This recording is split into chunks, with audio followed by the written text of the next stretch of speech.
You're listening to Tapestry, a podcast by a music lover for music lovers. I'm your host, Kelly. Join me as I learn more about the common thread that weaves throughout our lives, music.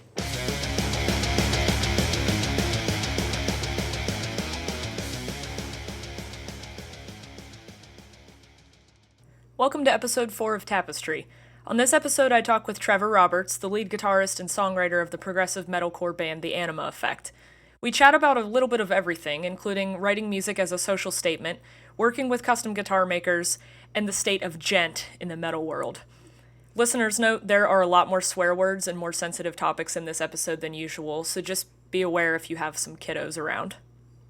You're listening to Demagogue by The Anima Effect.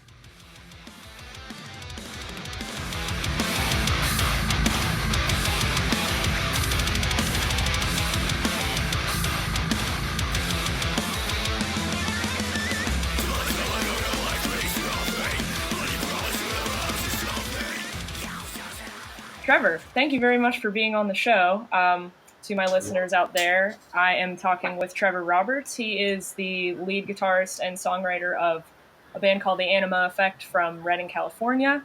And woot woot, you're my first super long distance guest. Yeah, I guess because you're all the way on the East Coast, that's pretty. Pretty fun. Yeah, we're spanning a divide right now. That's great. But yeah, Trevor, thank you for being on the show. And I just want to give a little brief kind of shout out a little bit to Jill, actually, just because she put us in touch. But that might be a segue. She deserves it. Yeah. So shout out to Jill. Jill is the wonderful band manager and artist extraordinaire at Manfish Inc. And she actually did some album artwork for Trevor and his band and kind of put me in touch with him, and she's been a big supporter. So I think on both of our parts, she's been a big supporter. So I just want to get her name out there. But anyway, Trevor, why don't you go ahead and tell me a little bit about the Anima Effect and kind of who you guys are?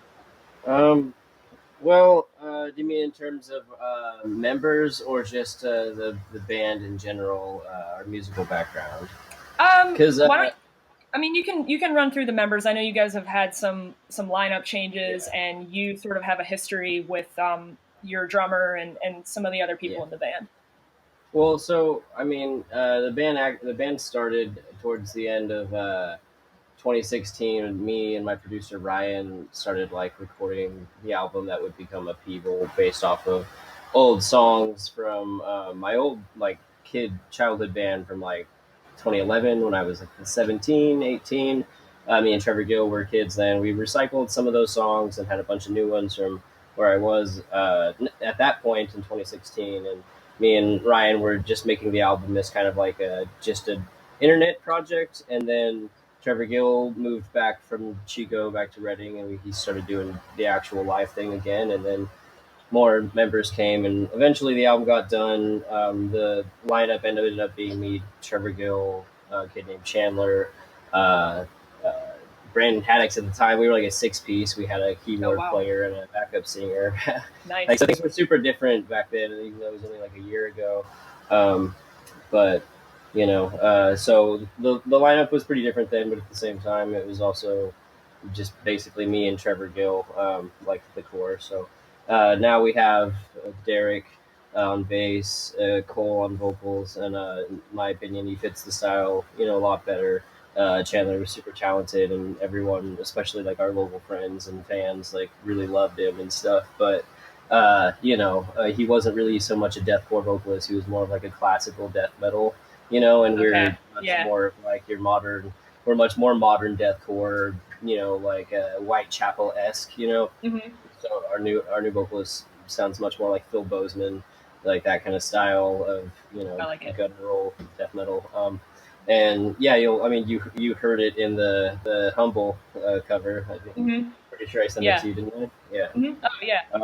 And I can't really name any other deathcore bands doing Kendrick Lamar covers, so I would encourage you to stick with it.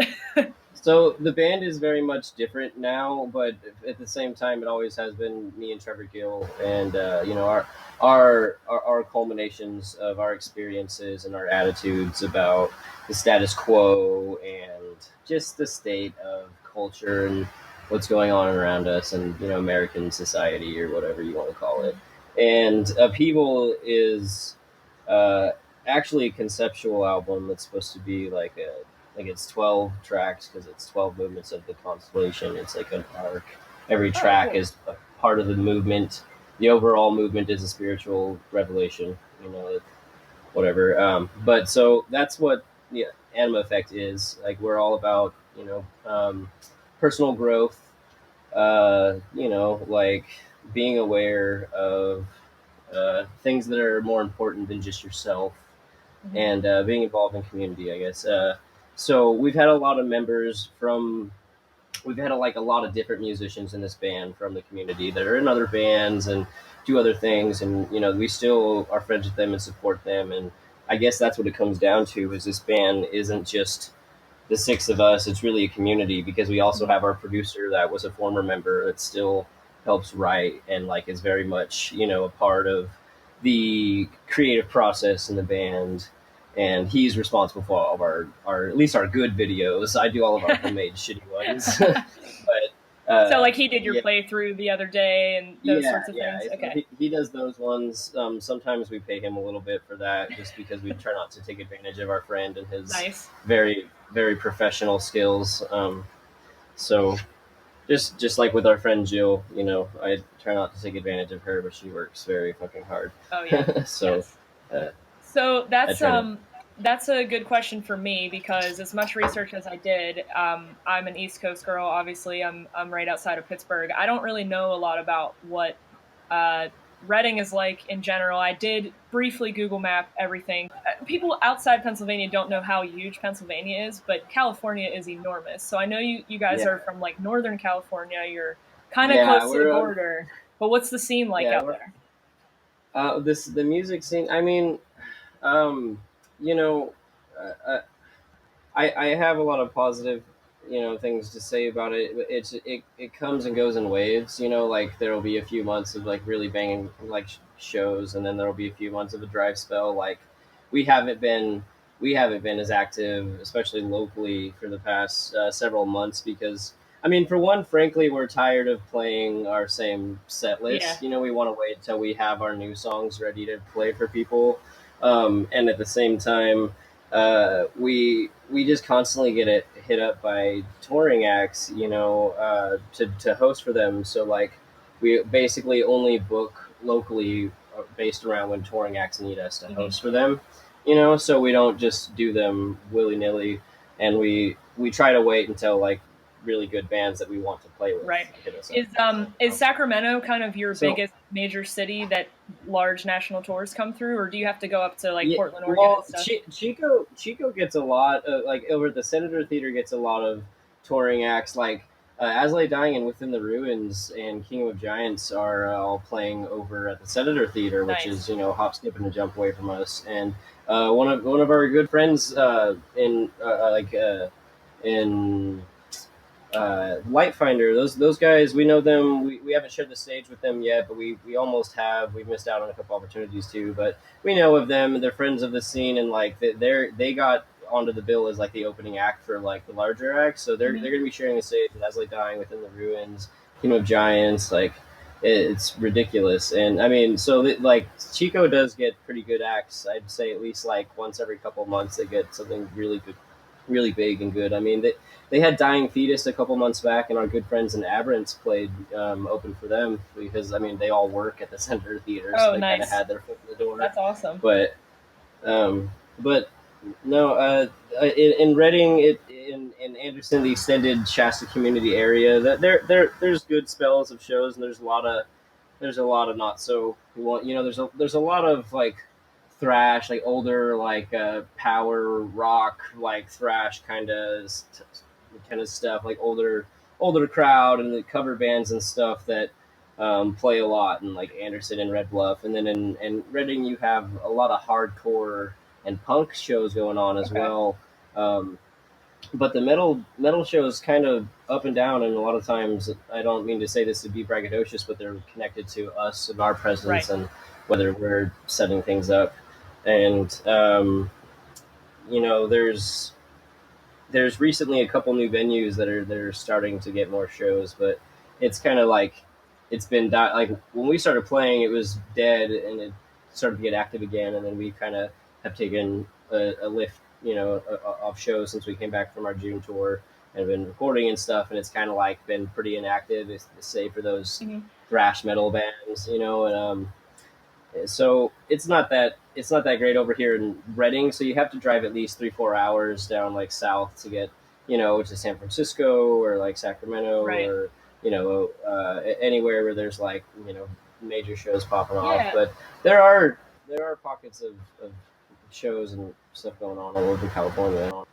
Being in the place that you're in geographically, how do you guys try to overcome, I guess, sort of the drought of bands like yourselves? Uh, Or there's like an oversaturation of like metalcore. You well, mean? it Like, kind of sounds like, based on what you were just saying, you're only getting stuff sweeping through kind of every now and then. And so, oh what do yeah, you have yeah. to do to keep the Anima Effect active and Well, I mean, interesting?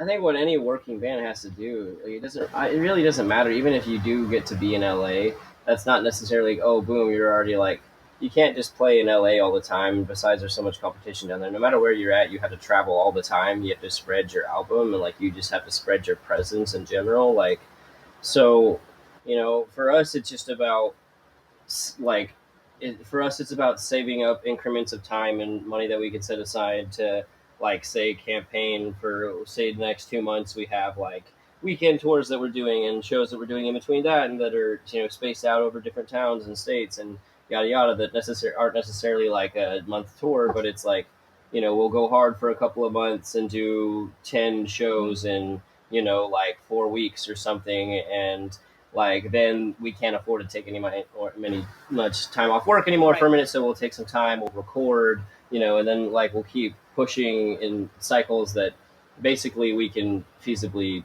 manage financially, logistically, like schedule wise and stuff. And we just keep trying. We try to play out of town as much as possible, because there's no point just playing once you have the local market tap like we do, where we had like 100 kids at our release show. There's not a lot more local kids Right. consistently that are going to come Right. to that show every fucking time when it's the same set list. So we've had to take time off playing locally, like I said. But we even when we do have good shows popping locally, we still have to go play in Oregon and Washington and everywhere as much as we can within a reasonable range that we can afford to Right. travel right now, like to keep spreading like awareness of the band and everything, keep growing it. Like every band does that. So you tour as much as you can or whatever, and even if it's not touring, like doing 2 dates here, 2 dates there, 1 day here, 3 dates there, Mhm. like which we pretty much always done. We've never done more than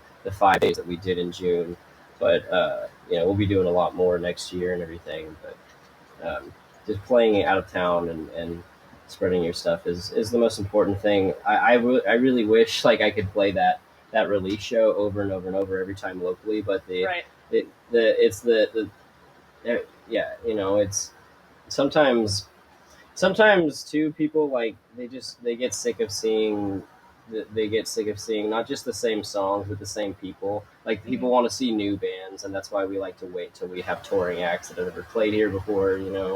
So yeah, right now I have touring acts that I'm trying to book, but the new venues that are here are super hard to get a hold of, because there's so many fucking bands that are hitting them up, because Right. we No, but haven't really had. that's kind of nice though. Like you're in a sense kind of resting on your laurels, and I think in this day and age, in the advent of Spotify and stuff, like I just mean generally as a consumer of music, we're always like, oh, bands are obligated to shit out new stuff for us all the time, and that's so not the case. And Yeah, I because then respect that actually.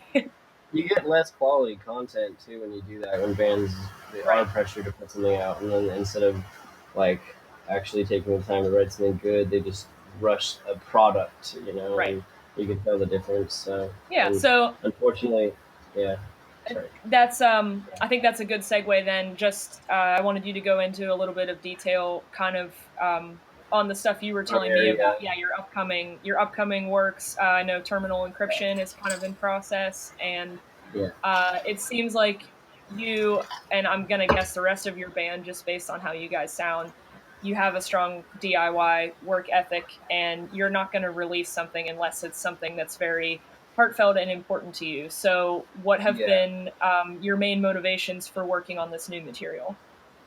Um, like why we wanted to do it.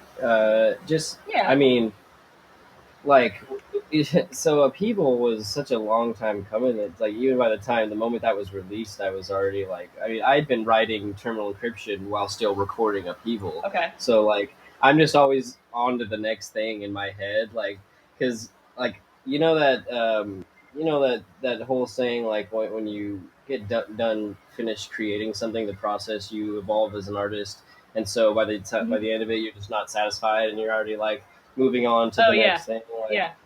I have that problem with every song, every piece of work that I do. So like by the time what people was done, I already had most of the terminal encryption already done. And terminal encryption as a concept was actually born out of something I initially hatched with my cousin, who's a writer, like 4 years ago when I was living in Oregon and was Oh just cool. recording. Yeah, I was recording myself as a just a solo artist or whatever, and I did a little actual terminal encryption 2 song demo thing by myself when I was using Audacity, and like it was really bad. It, like I Says had no me, I'm idea what I was using doing. Audacity right now, but I know what you mean. Yeah, It's free. no, I just didn't know what I was doing. I mean, like I was using live mics to mic up to my my little practice amp, and it was just like it was all over the place, and my mixing was really bad, and I had skeleton MIDI drums, and it was just awful. But the concept was cool, like the whole sci-fi concept of it, and I took some of the cool riffs and ideas and themes and uh, yeah, like narrative ideas from it and resurrected it, made it a full fledged EP. So it's 6 original tracks, and then the Kendrick Lamar cover will be on the physical copy as a bonus Oh, track. nice. 'Cause Okay. we had to release that separately as like a single, to avoid any sort of like copyright. For us, like selling Humble, we can't make Right. money from selling Humble, so um, Sadly. it has to be advertised as a bonus track, on the CD. Well, hey, that's So just incentive for people to actually buy your physical material and come yeah, out and actually yeah, support it and do it. yeah. So I was really interested personally in the concept for that album. How did you like? What led you to start writing it 4 years ago, and then was it like having a full fleshed out band that made you go, okay, like I'm ready to present these ideas to the world now? Well, so I mean, it was actually like the whole idea was born out of like have writing a sci-fi narrative, like the whole idea of the terminal encryption of like this guy discovering like a computer terminal that like ends up having like this data sequence that basically teaches him all of human history, and like he's like enlightened. It's basically like having like God sentience and like Hmm. decision making over humanity's fate, like type situation. So I wanted to write like a soundtrack to that, and I didn't have the capabilities back then. And then basically, What's Up People was finished, and we wanted to just get something new out. Like we didn't want to take the time to do like a full album right then and there. We already had new songs that we wanted to do, Hmm. and I had like a concept for it. So we kind of just like took the handful of songs we had, like I already got 6, 7 tracks. That's for us. That's almost a full length. We do one or two more tracks, and that's a full length, and that's a Right. 40, 50 minute track like album because we have pretty long songs and whatnot. So I mean, our EP is like 30 something minutes, and that's longer than some of these like punk albums. Oh, It's yeah, like yeah. full You're length. looking at like 6 minute long songs, and you have like the little Yeah, interludes and yeah. some of the stuff you're So collaborating with people on too. Like that's all gonna add. That's all gonna flesh out an EP. yeah, so we just had the handful of songs and the cover and stuff that we wanted to release together as like this little side EP in between the full length. Because our next full length, we're gonna take some time off and like really flesh out because it's like I said, it's the Oceana, the Mhm. 1984 concept album, and whatnot. So that's gonna take like a lot of time and creative, energy and thought process. We want to do it justice and make it right. We're going to study Newspeak and write an entire like speech in Newspeak to layer as like a monologue in the background, and That's all sorts of sweet. like thematic ideas that we'll have need time to flesh out. So we're not going to rush that one. That's why we want to have something new to keep people like, all right, shut up. We already have 2 records out. We haven't even been a band for 2 years yet. Like, That's we true. literally we started gigging in like August of 2017. So that's when we really became a band. Hmm. And then our album came out in November. So really we've been a band for 1 year at this point, like 1 year and a month. Like People hasn't been out for a year, Yeah. and people are like everyone I know, especially locally, like friends and stuff that I'll run into that like support the band, and they're just like, "Yeah, dude, when's that new record coming out?" It's like, dude, It's like, chill. yeah, You man, guys like, are already bro, working like, at a breakneck pace. Like, honestly, yeah, have you even really digested those 12 first tracks? Like, really? yeah. Like, I don't know. But anyway, I just don't think people realize how much time and energy it takes to do stuff. But no, terminal encryption is definitely a baby that I've wanted to have hatched for a long time. And so I'm ready to just kind of release it. I mean, I want to make it as best as it can be before we do. That's why we're not rushing to release it. We want to celebrate the anniversary of people coming up and give that a couple Mhm. months, give the holidays a breather, and probably January or February release is what I'm thinking for terminal encryption. But Okay. we'll see.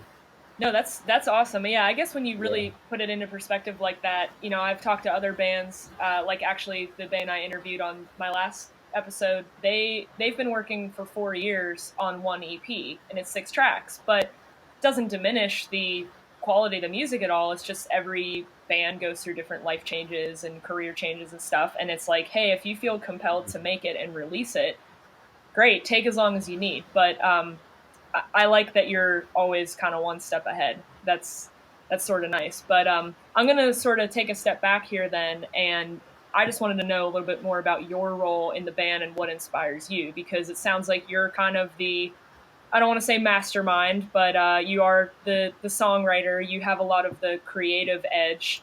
Um, what events in your life or things have led you to become the musician you are now?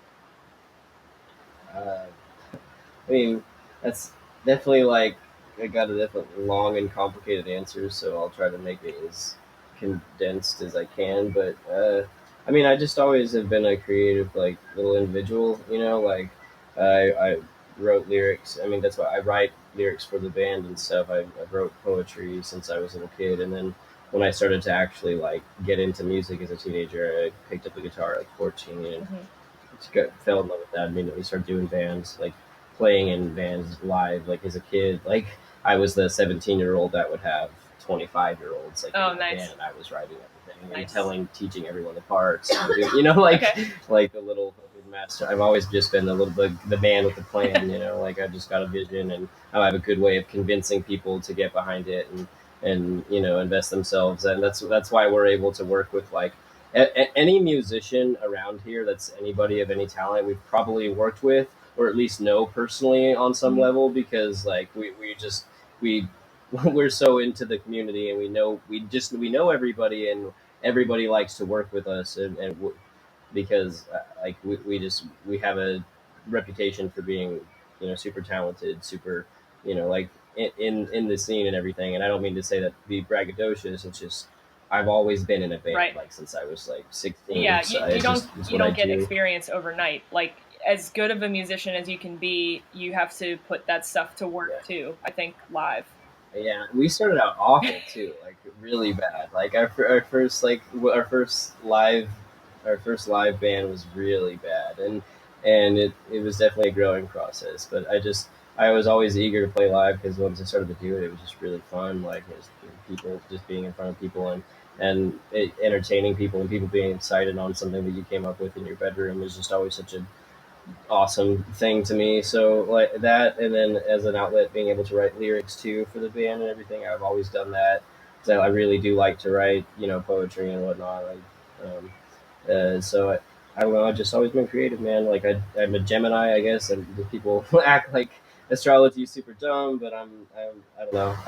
I'm a shining example of my sign, and I don't do that like intentionally in any way, but I am straight up Gemini, like in every way. What And can you give me a so short I don't know. rundown? Because I'm a Libra, and I don't know if that means we should be friends or we shouldn't. But So just Gemini's are known for being super creative, you know, like super like ridiculously creative and fleeting with their mm, emotions and like very they're like the combination of masculine and feminine, so like super sensitive, you know, like whatever to relationships and that type of thing, and they're just the perfect type of personality for being a creative artist interesting. type, I you think I feel like Libra. I my know. birthday's October 10th. I feel like Libra is on the cusp of Gemini. I could be totally wrong. I know there's like some traits I share with one of those weird cusp Yeah. things, but I can kind of relate to that though. I don't ever feel um I guess heavily compelled to make stuff. It usually comes from a place of like torment or suffering in my life. So I wasn't sure if there was, not to put you on the couch and psychoanalyze you, but like have there been Yeah. great struggles in your life that have made you more Oh, right, or it just kind of flows out of you? I mean, yeah, for sure. I mean, I've definitely like the things that I talk about, like I like to say, like this social commentary. I talk about people, you know, wasting their life chasing, you know, dumb fantasies. The things that I've witnessed around me, like my personal experiences, my bad ones. I don't want to. They definitely influence my attitude and my perspective and how this kind of music is released for me, and sort of that emotional tension. But usually it's unrelated to like the content of what I write about, because I try to translate that to a more Mm-hmm. social aspect, like a more broad. Um, so I definitely draw from experiences like relation. I mean, everyone Right. does like relationships. Like my upbringing definitely was not easy. Like I know people who have it a lot worse, so I definitely don't ever try to play like the victim card. But you know, abusive, alcoholic stepdads, like that type of thing. So you know, being around violence and people obsessed with the you know the military and war and that kind of That thing. that makes a Family lot of members, sense. like grandparents, like my grandpa was in the Navy. Mhm. I'm sorry, but he was like he's just super fucking patriotic and like super fucking nationalistic and just loyal to the military and warmongering and just fucking soulless, and like being around that shit. Like I was just like I don't know, that kind of stuff influenced me to how I don't know how fucked up Americans thinking can be, because it's like his thinking is super common, like and I don't know, at a young, and being forced, like religion forced down my throat, like as a kid, being forced to go to church and all that shit just kind of like ingrained a sense of like, dude, no, like I'm like even as a kid I could tell like I'm being indoctrinated into some bullshit. Right. Like this is what is this nonsense? Like being like 9 years old and being in like day school and like listening to like and Moses and like what the fuck, like lady, no, that's I listen in science class, like that's not what happened. Well, Like a listener report, you are in good company, but that's but just like I didn't have a religious upbringing, but I probably feel similar to the way you do. our lyrics are just, like we talk about like where's your god now, like a lot of them are very atheistic in tone and stuff, and like that's the kind of thing that influenced my like you know resentment towards religion, is not just the existence of it but their attempt to indoctrinate people at the earliest most vulnerable stages and impose these nonsense backwards like ignorant views and attitudes and stuff. So like that translates to the lyrics and stuff directly, but Right. You mentioned how you're active in the Reading community, the Chico community, and kind of like people know who you guys are. They know what your music is about, know who you are as professionals. What kind of steered you towards the, I don't want to say gent, but like gent, metalcore, progressive metal? what made that the best style for you to express those views with? When we got into instruments and stuff, we were the kids that went from rock band to real guitar Yeah. because we started and the first bands that we got into that did like the screaming that we got into and started learning riffs were like the first early pioneer metalcore bands, As Lay Dying, Parkway Drive, like a Kill Switch Engage, Darkest Hour, like all like the pioneer metalcore bands. Those bands got us going and starting bands ourselves. We watched those bands grow and evolve. We watched the genre grow and evolve. We watched djent emerge. We watched djent grow and die and evolve and divert. We've seen now djent kind of find its way into like metalcore and post hardcore and like everything. Now we're seeing like Yes. all these genres start to evolve and blend together, and like so being kids that grew up 16 for the prime metalcore and like learning it, following it, playing it, practicing it, and developing in the sidelines is all as the genre just naturally evolved. It's just kind of where we're at now because we've been following growing up on the internet. You know, like Mhm. it's we literally are the generation that we grew up watching this shit on YouTube, like watching tutorials on YouTube, learning Yeah. this shit, like and seeing and like while following every band passionately, every release and seeing it grow and seeing like, oh dude, now they're doing 7 strings and like for going from watching it, being fascinated by it, to learning about it, to doing it, to practicing it, to living it, to growing and recycling and repeating, and and we've been behind. When we released Upheaval in 2017, that like some of those songs were like old school metalcore Mhm. songs, like that I wrote in 2011 that were based on 2005 style, like like that we're releasing at 2017 with and then you have songs like Demagogue that we wrote that year that have the more djent, like kind of bouncy, like groovy Right. style, and songs like Erase that are the only 8 string song off that whole record. Hmm. Well, like that because like I just got the 8 string during the recording process of that, Okay. so Erase was like the last thing that I had written for the record and is more indicative of like where the sound is going now because all the songs are on 8 strings rather than 7 strings. Every song besides Identity has one riff in it where we use the 8 string. Hmm. Um, the solo riff at the end. But every song besides Erase, every song is 7 strings. So in terms of difference, just from Upheaval to Terminal Encryption, we're like full 8 strings now. Like we're much more like kind of after the burial, sort of like in sort of depth of heaviness of tone. Like it's very like it's really heavy. That It's yeah. really That heavy. was my But we, next question was just again, I'm not a guitar player. Obviously I consume a lot of guitar based music, but I really don't have the mind for what oh yeah, for the sure. technical stuff. I mean, obviously the more strings you add, the extended your range is going to be, the heavier your sound's going to be. Yeah, Is that really just like growing out of trying to keep yeah. up It's with not. trends, or you just want that crazier heavier sound? It's it's not necessarily just keeping up with trends. It's just I mean, for one, yeah. It's just I've been playing on an 8 string for about a year now, and it took me a while to because I was playing on an 8 string and still basically using only the 7 and writing on 7 mostly, and it took me a while to learn how to like write and incorporate it and stuff. So it's not something I did just to hop on trends. Like I've definitely I use it in a way that isn't necessarily super exactly the same as the people that I learn Hmm. from. So I definitely don't think I'm doing it in a way as traditional as most 8 string players. But at the same time,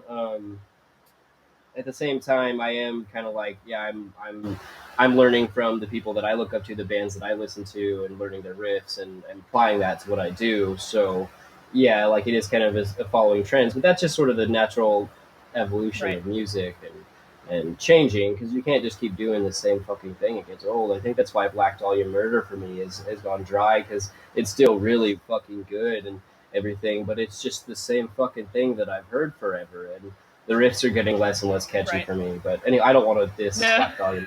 no. Yeah. Hey, this is a platform. Whatever. Like, I can keep up with a lot of what you're saying, but like, I know metalcore is still, in a sense, is like kind of on the outskirts for me. No, but so what are you doing with your music in a way that's gonna sort of honor your influences and the bands that you love, but also keep things fresh? Because gent kind of it has Uh, that tendency to be a little stale, I guess. I guess in the same way that, like, say, for example, August Burns Red has always pushed the boundaries, like with every record, and gotten better and more experimental and more mature in like their compositions and their structures and just their delivery and their execution. And we intend to do the same thing. We're always updating our palette of influences. We're always updating our palette of techniques and skills and knowledge of music theory. Like we're all avid like musicians that practice our instruments. We're all like, I mean, not everyone in the band studies music theory, but several of us do. Like me and Brandon, one of the other guitarists. There's three guitarists of us now. That's exclusive privilege information. We haven't announced Nice. it yet.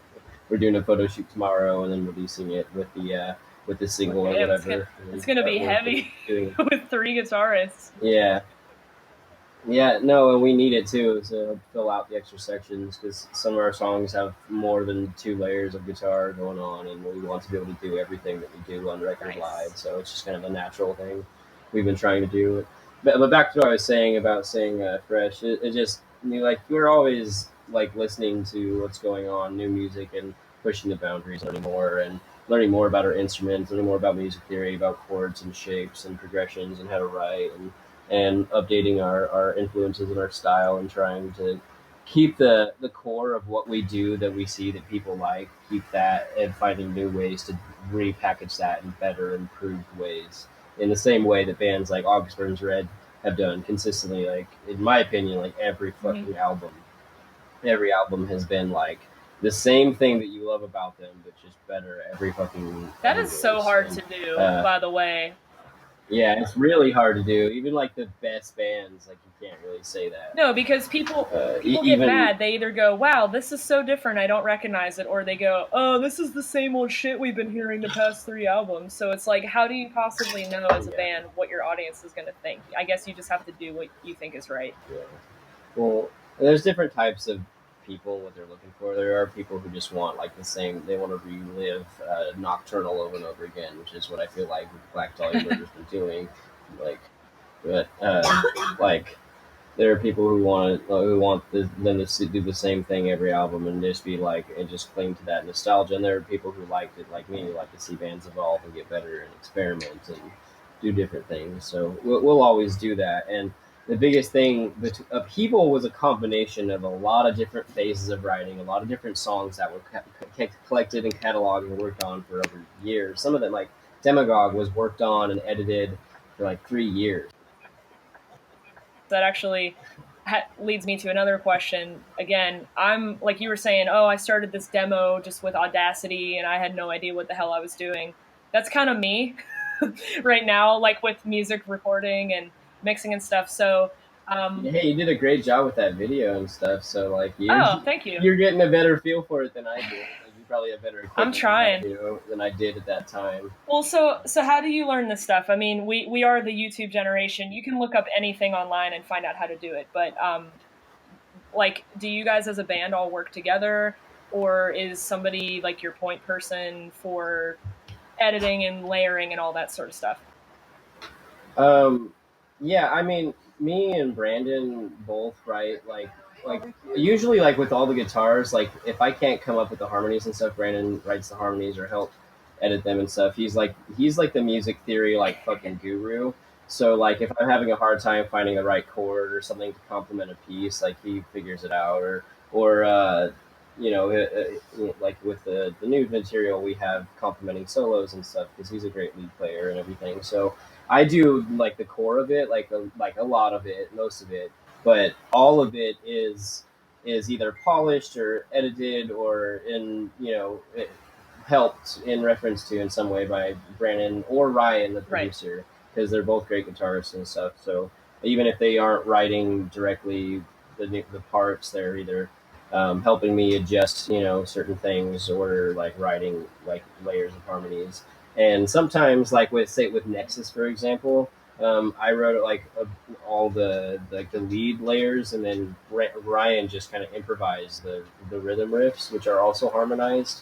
So like sometimes like just things like that will happen. And I write. I would say I write about 85% of Okay. it, and then the other 15% is filled in by like Brandon and Ryan, and probably you'll see because Will is the other new guitarist. You'll see him contributing pieces by the time Oceana's around, Terminal Encryption's already done and That's stuff. So exciting. he he, he's a really solid rhythm player. So he's pretty good at complementing like rhythm progressions and chord progressions. So you'll probably see us utilizing the three guitars a lot more on the next album, like having much more soaring like chord progressions with leads over the top of it, since we have the capacity to do Mhm. both now.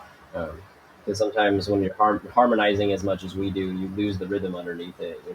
Because Brandon and I are both very talented lead players, and we both like to share harmonies and all that good stuff, and trade solos. And having a rhythm player underneath us like Will is really going to fill out the sound Now, and everything. So now that you're going to have it'll three guitarists, though, are all of you guys, or any, or none, or whoever, what's the scoop on like professional musical training, or is it all of you guys are just self taught on your instruments? go. I took a entry level music theory course in like independent school. It was high school. It was my senior year, but it was at like one of those Oh, independent like a Votech kind of school, that sort of schools. thing. Yeah, yeah, and there was a music theory course there. That's when I first like was like, oh, there's some fundamental concepts I need to fucking learn about music theory and learn about time signatures and basic shit like that. And then that inspired my self taught growth, because that wasn't really like any sort of like major thing at all. It was like a 1 day a week, like for a 3 month period, whatever the fuck, like course that was just really rudimentary. I don't even remember at this point, but that triggered my interest in music theory. And then with Brandon, I'm pretty sure he's taken like music classes, like music theory and like piano class, all sorts of shit like that, like in high school. Like, nothing like nothing to brag about, like like some fucking major thing, but that he's self-taught, and he's also like has traditional background too, like fundamental background. And then Will, for the most part, um, I think he's just a guy. I don't know if he did music in high school or not. We went to the same high school. He was older than me though, like I think two Okay. grades. Um, and I don't remember if he was or not. I have to ask him, but I think he's just kind of like he picked up a guitar and learned chords, and like Will's not like a shredder or anything by any means, but he's a really solid rhythm player, and he's just always kind of been that guy. Like at the campfire, he'll have the guitar Those are playing always the friends chords, you like want. Those are my best friends, are the ones that just bring their guitar yeah. out. That's Um, Will. He knows all sorts of Tool songs and I shit have like the that. feeling you're also that guy though, because I know you have like that beautiful guitar that you keep posting pictures of. It's Crash Burn, Oh yeah, right? I think. Okay. So yeah, Crash Burn are you guitars. sponsored by Yeah, them, or like what's your relationship with them? yeah, yeah. We it's like we endorse each other or whatever for like basically I rep him and he gives us a fat discount on dope They're guitars. really nice looking, honestly. So yeah, so I paid $2,000 for this like at least $4,000 guitar. Uh, Like, I mean, just the cosmetics and the make and everything of it is worth a lot, and then the actual aesthetics of it, like the hardware that's in it, the size of the neck, like the detail, the work, the labor hours that went into it. It's a very very expensive fucking guitar that he gave me for a really really good price, because he's supported me for a long time. He's supported me since, like I mentioned, that band in 2011, Death of Martyr, whatever. Me and Trevor Gill had as kids. He supported me since then. He gave me instruments to play. I didn't keep them, but he like let me use Right. them and I repped them and stuff, and all that stuff. So he's been supporting me for a long time, and it manifested into him giving me a 50% discount on a signature guitar. So It's funny, like diving into Instagram and just seeing like the hashtag guitar porn. I mean, you think like Kiesel, Strandberg, uh, all these like big yeah, guitar companies. I feel like they're all trying to one up each other, but I'm not a guitar yeah. player, so I don't know. Like Then everybody's Crashburn's over very here particular like about what they want, dominating. what they need to have on stage. Yeah. Well, especially like in the extended range community, like the 8 string, 7 string, like gent prog style players that have those large instruments. Because I mean, even prog bands like Tool, like their bassist, I'm pretty sure uses a 5 string, and like um, extended range is just very common in like more genres than just metal and stuff. So among those players, like yeah, if you're playing that kind of music with that kind of range, you need to have a high quality instrument. Because if you're playing a low quality made like 5 string bass, like it sounds like shit. And like people that are professional of that caliber, they're very particular. Like I want the size, like this by this. I want it Yeah. thinned, blah blah blah blah. I like every detail. And um, I learned definitely a lot about the different aspects of guitar designs through the process of him building it with me. And I luckily live in the same town as him, so I get to go over to his shop and see its process and talk to him, and he gets to bounce ideas off me and tells me like, "Did you know about this? We could do this." And I'm like, "Oh Oh, yeah, that's that's awesome. fucking sick. Do That that." is I didn't know awesome. that was a thing, like type. Yeah. So that's how it ended up being so sick, is because they were actually like fan frets, like the fact that Yeah. it's like angled or whatever, because um it's 25 and a half by 28. So like I knew of that. Like the a People album was recorded on a guitar that was like that. It was a Strandberg with fan fret. It was Ryan's guitar. Um, and so I knew of it, but I didn't really know like why it was like that, and realize how much better it holds the tension, and how better it holds the sustain of the notes and everything.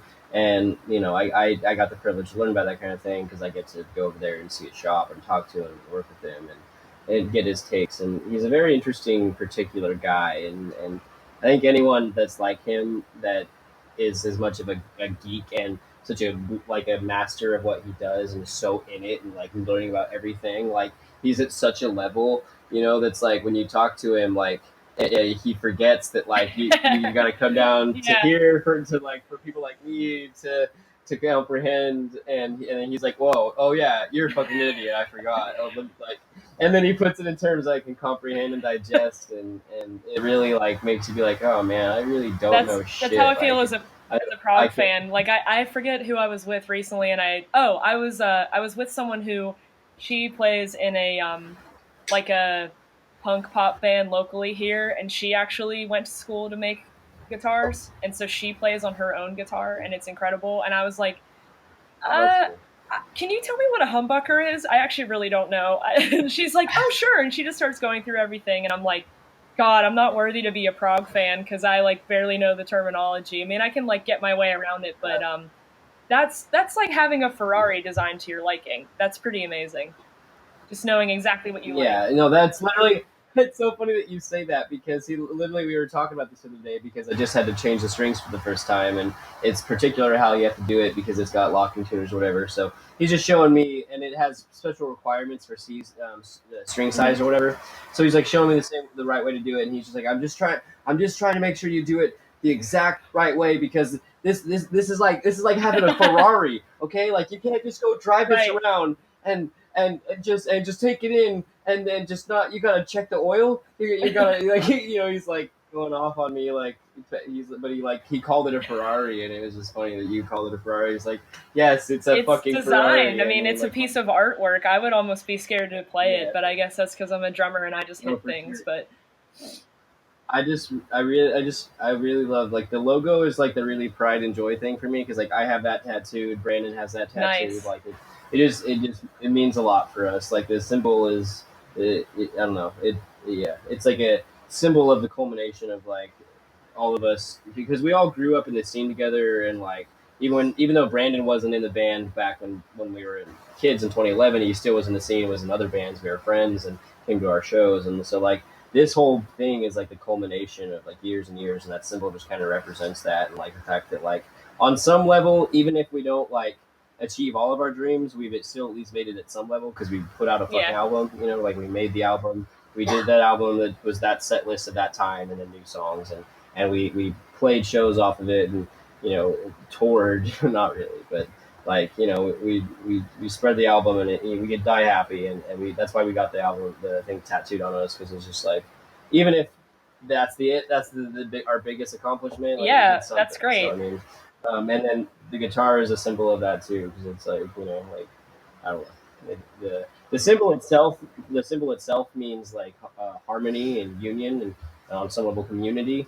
So like that's, it's our No, communities, but that's our great. music. It's well, okay. That's like the reason I started this podcast because I'm finding just people have a lot of strong feelings about music and what it makes them feel, and like you can think of almost any time in your life, whether good or bad, and I bet you can probably associate a song that you were listening to while you were going through that. At least I can. And it's been cool just seeing how it brings people together. And, for some people, I was just talking to somebody about this today. For some people, music doesn't um, provide an external monologue for them. It's just something that brings them joy. And so they're like, I'm going to write a song about a palm tree and coconuts, and that's it. Like it has no deeper meaning. It really doesn't have any deeper meaning to them at all. Come to the Yeah, island with the palm trees and that's got to be your coconuts. next song. Something metalcore coconut cover. I don't care, do it. But like for some people, it's like a way of life. I mean, I almost feel like, okay, I'm just a fan. You cannot see, you can see my air quotes, but my listeners can't. But I feel like just a fan, but it's still a feeling and a sense of connection that kind of like flows through you between you and the artist you listen to.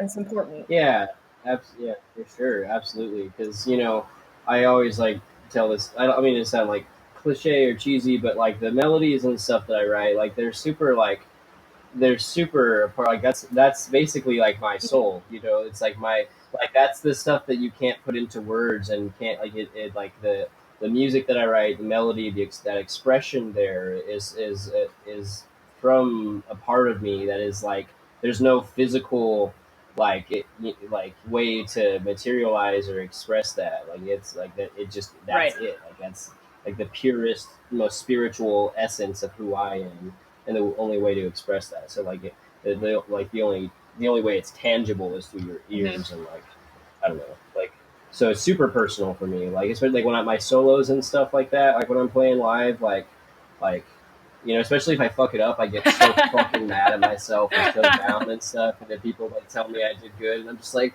no, because it's like I wasn't true to Right. myself. Like my integrity was fucking compromised type because that's how personal it I is to me. I'm Like, with you. I'm gonna quote my guest from episode 2 who made a good point. She said the only person that knows if you messed up is you. That was actually her dad that said that, and I was like, I guess every musician goes through that. They feel like no, they've let a part of no, themselves down. people say that all the time. But people say that all the time. But if Within the Ruins was in the audience, Joe Cocky would have fucking heard that, and he would have heard my solo biff, and he would have been embarrassed for me, and he would have thought less of me. So I can't accept that. That's not. It doesn't matter if the general audience doesn't hear it. I Fair fucking enough. heard it. That's integrity, all right. You got to be true to yourself, and that's not the way you wrote the solo. That's not the way it's supposed to be fucking performed with the before the pitch harmonic. That's not how it goes. You have higher standards than I do. I'm like, No, I really do. I get wrapped up after a show, like, and when I'm fucking like so upset about the mistakes, and all these people are coming up to me like, "Oh, you fucking killed it." I'm just like, oh, "Fuck you!" No, I didn't. You don't fucking know. I'm very passionate about it. Yeah, I think that's just the thing about metal is everyone, at least the good bands. I don't want to be a dick, but like the pro bands, like they're all fucking shredders. So everyone thinks that it's just like it's just the entry level, right, type right. shit. What are your main goals for the Anima Effect? Probably within like 2 to 5 years. Like, who do you guys want to be touring with? What do you want to be doing?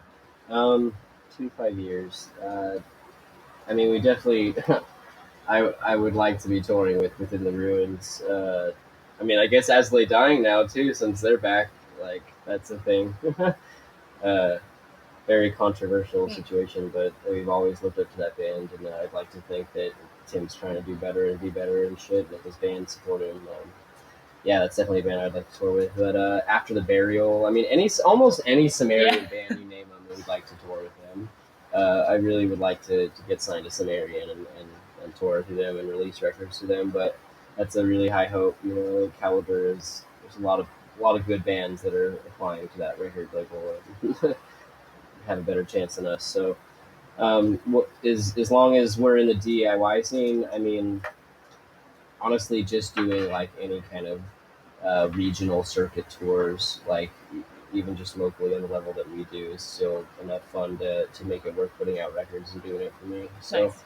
I mean, if we could get to that level of like playing with bands like Within the Ruins or supporting them on tours or shit like that, that would be a dream come true already in and of itself. But I mean, we'll see, because it's just opportunity is it comes and it goes. But I mean, I don't know. I have the former vocalist of the Ruins that follows me on Instagram and shit, likes all my content all the fucking time. So like, maybe they're keeping their eye on me. I've had the Within the Ruins page like some of our content and stuff too. And Joe Cocky himself replied to a few of my.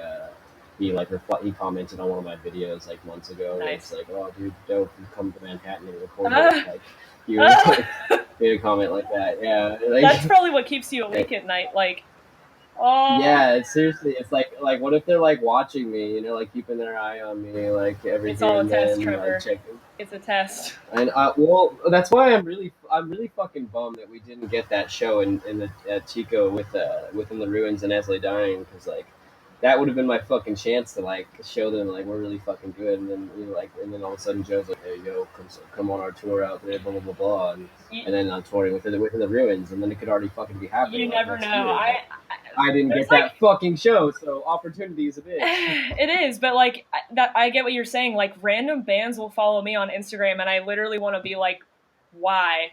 Why? I'm not even like a drop in the bucket talented, but I Yeah. guess it's just scouting or just people keeping up with what's Networking. going on Sometimes in the people will scene. have bots though that just follow people in mass to get followers back. Who knows? Yeah, that's why I'm I've seen like it. I've I'm seen not taking accounts. this personally. I've seen band accounts from Spain that have like 5,000 followers and follow like 30,000 people. Yeah, So I think that they kind of just routinely spam follow people to get follow backs, because people right. like me, like if you follow me and you look like a relatively like legit human being, I'll follow you back. Right.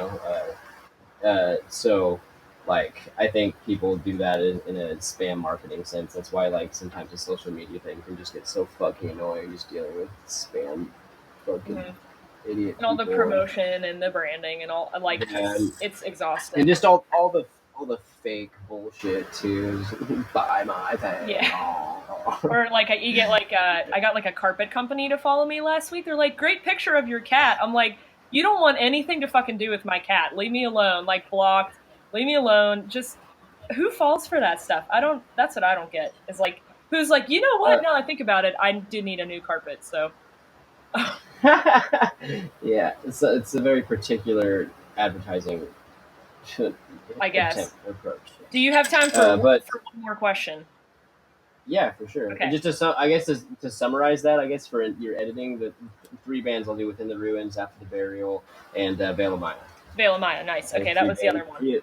three dream bands to tour with potentially that I I think are possible. I definitely think they're possible. Don't let your dreams be dreams. But no, I say that with all seriousness. I mean, you guys fit that sound. You have the work ethic for it. I think so. Like, go for it. My Hopefully. last question for you, Hopefully. and I always try to ask everybody this, is if you had to choose just 3 albums to listen to for the rest of your life, what would they be? I know. Probably P2, Oh, that's the best one. P2, Phenomena from Within the Ruins. Uh, fuck. Fuck. Probably the new Veil of Maya. Oh, I'm so glad you're a fan of the new stuff. Of course, people shout all over it, and they're like, I just want the old stuff back. I'm like, No, it's really no, they Matriarch was literally good. they got better in literally every way.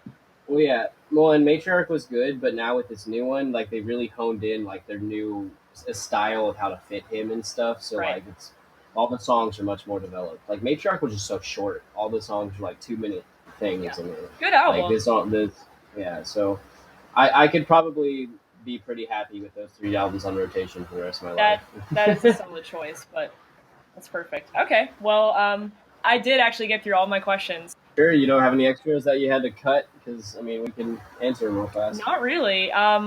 Yeah, just have me back on the podcast again or something later. I don't Yeah, know, I'll whatever. for sure follow up with you, but After our single comes out and after the Katie Thompson video comes out, like you have me come back and we can do a dedicated conversation just about like working with Katie and the video and I want to have all that Katie. shit. I'm going to have Katie on my podcast at some point.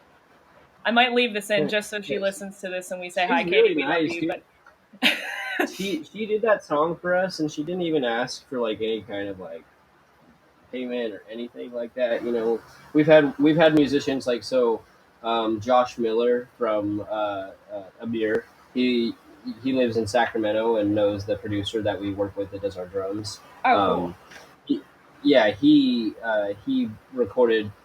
He's a session drummer for like $100 an hour or something like that. He like hacked his price because he like liked our tunes or whatever Nice. to work with us. Yeah, and he But did stuff on Upheaval, right?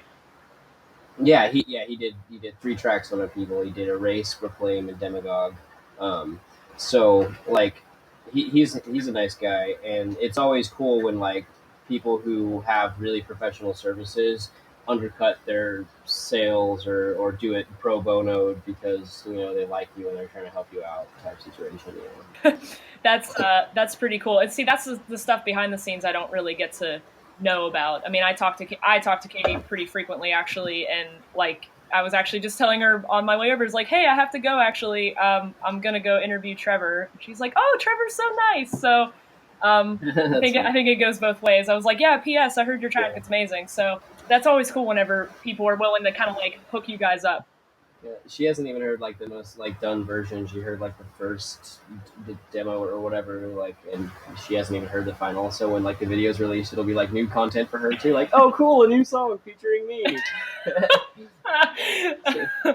That's great. Yeah, I'll definitely follow up with you guys after all that comes out. And I'm actually going to be seeing Jill this Friday. I get to meet Jill on Friday, so sweet.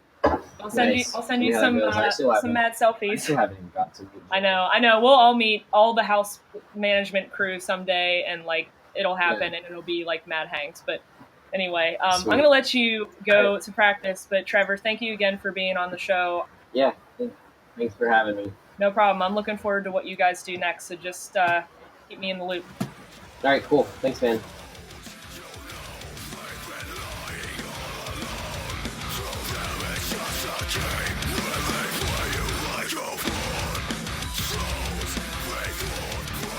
You've been listening to Demagogue by the Anima Effect.